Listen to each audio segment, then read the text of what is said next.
Welcome back.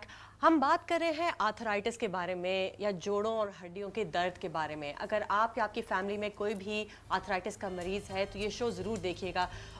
उमूमन ये osteoarthritis हमने अभी सीखा कि बुजुर्गों में ज़्यादा पाया जाता है। इस वक्त हमारे साथ है Najma Adam and Najma is our occupational therapist. Thank you for coming back on the show. And Najma, आप बताएं कि इसमें कौन सी एक्सरसाइजेज हैं जो ज़रूरी हैं, और ये जो भी आप एक्सरसाइज बता रही हैं ये भी बताते कि किस उम्र के लिए सेफ़ है। एक्सरसाइज स्टार्ट करने से पहले मैं बताना चाहूँगी कि अगर जॉइंट इन्फ्लेम्ड है, स्वेलिंग या टेंडरनेस है, तो हमें फिर सबसे पहले पेन को मैनेज करना होता है। और पेन मैनेजमेंट करने के काफ़ी तरीके हैं, जिसमें अगर जॉइंट इन्फ्लेम्ड है तो हम यूजुअली कोल्ड पैक यूज़ करते हैं। अच्छा, अब हाँ, अभी हमने सीखा था कि ठंडा होना बहुत ज़रूरी है, राइट? हमारे पास ये मार्केट में इजीली अवेलेबल हैं, कोल्ड पैक्स कहलाते हैं। इसको आप फ्रीज़र में रख सकते हैं, घुटने पे रख दें। हाँ, घुटने पे। और अगर आप ये नहीं भी लेना चाहते हैं तो आप किसी भी थैली में जो आइस क्यूब्स होते हैं, बर्फ़ के टुकड़े हैं, उसको रैप करके और किसी डायरेक्ट लगाने के बजाय आप किसी मलमल के कपड़े में या टॉवल में रैप करके और फिर अपने जोड़ों पर लगाएं। ठीक है। और कितनी देर तक रखें? आप 10 to 15 मिनट्स 20 मिनट्स तक रख सकते हैं एक टाइम में, और दिन में 3 दफ़ा भी कर सकते हैं, डिपेंड करता है कितना प्रॉब्लम है। डन। तो अगर जॉइंट जो है इन्फ्लेम नहीं है और क्रॉनिक स्टेज पे है आपका पेन, तो आप हॉट पैक यूज़ करते हैं। क्रॉनिक का क्या मतलब है? पेन ज़्यादा टाइम के लिए है, मतलब ये नहीं कि सिर्फ कुछ अरसे के लिए, कुछ आवर्स के लिए नहीं, अगर कुछ दिनों के लिए और कुछ महीनों से चल रहा है तो फिर आपको हॉट पैक यूज़ करना चाहिए। हॉट पैक क्यों? हॉट इसलिए कि अगर आप शुरू में कोल्ड पैक यूज़ करेंगे जब पेनफुल कंडीशन हो, ये तो वो एग्रवेट करेगा। मगर जब ऑलरेडी क्रॉनिक स्टेज पे पहुंच चुका है तो वो उसको सूदिंग इफेक्ट देगा। ठीक है।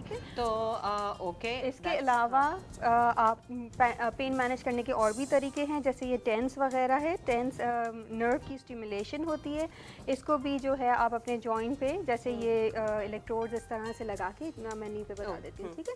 जैसे अगर आपका ये नी जॉइंट है तो आपने वो देख लिए कि ये आपको आपके फिजिकल थेरेपिस्ट बताएंगे कि किधर कैसे यूज़ करना है, ठीक है।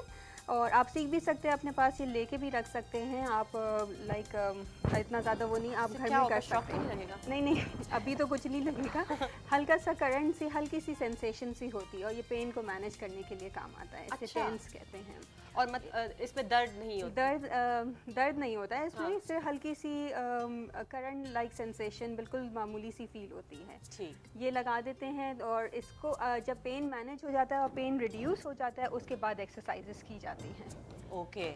हॉट पैक में हमारे पास एक जैसे ये भी अवेलेबल है मार्केट में। ये इलेक्ट्रिसिटी, अगर घर में बिजली आ रही है तो आप यूज़ कर सकते हैं। Good point. तो ये भी आप किसी जॉइंट में रखकर इसको, ये गर्म हो जाता है, इसी पे इस तरह से आप ब्लैंकेट जैसे है, समझ लें। इसके अंदर ये मटेरियल का है। हाँ। ये फिर आप अगर ऑन करेंगे तो ये हल्के थोड़ी देर बाद गर्म हो जाएगा। यहाँ तो मैं अपने टांग पे रख दूँ? हाँ, बिल्कुल। लो है, हाई कितना चाहिए उस हिसाब से आप रख सकते हैं, और ये गर्म हो जाता है। एक्सीलेंट। मींस क्रॉनिक पेन के लिए जो काफ़ी दिनों तक चल रहा है, उसके लिए ये हॉट पैक, ये चीज़ें मार्केट में मिल सकती है। ठीक है।